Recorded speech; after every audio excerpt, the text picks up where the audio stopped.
সমাজের চোখে বিয়েকে জীবনের পূর্ণতা হিসেবে দেখা হয়। বিশেষ করে নারীদের ক্ষেত্রে এই ধারণা আরো গভীর। কিন্তু প্রচলিত এই ধারাকে না মেনে স্বাধীনভাবে বিয়ে ছাড়াই জীবন কাটিয়ে দিচ্ছেন বলিউডের একাধিক অভিনেত্রী। প্রেম, সম্পর্ক, ক্যারিয়ার সবই আছে, তবু বিয়ের সিদ্ধান্ত নেননি তারা।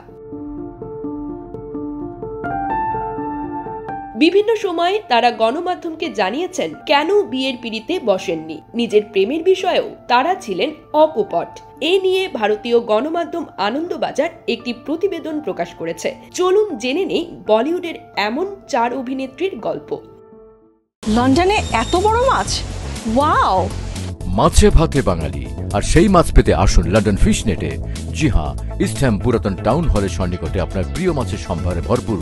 আসুন, দেখুন, বাজার করুন ছোট বড় সব ধরনের মাছ।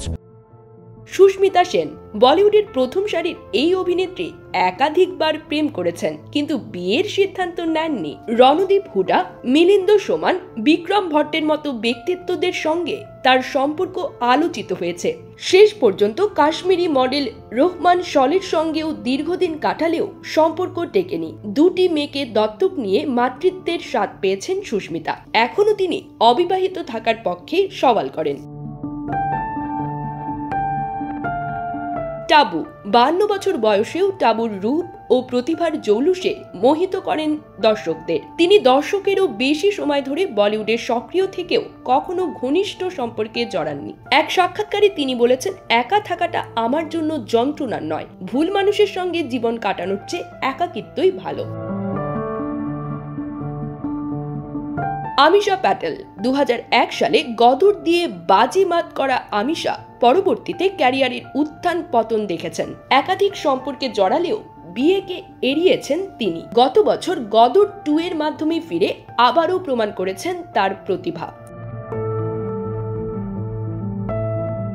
রেখা বিয়ের পরও একা জীবন বেছে নেওয়া রেখার গল্প ভিন্ন। 1990 সালে মুকেশ আগারওয়ালকে বিয়ে করলেও মাত্র 7 মাস পর তার আত্মঘাতী মৃত্যু রেখাকে গভীরভাবে প্রভাবিত করে। এরপর দীর্ঘদিন ধরে অমিতাভ বচ্চনের প্রতি তার ভালোবাসার গুঞ্জন থাকলেও বিয়ের পথে হাঁটেননি তিনি।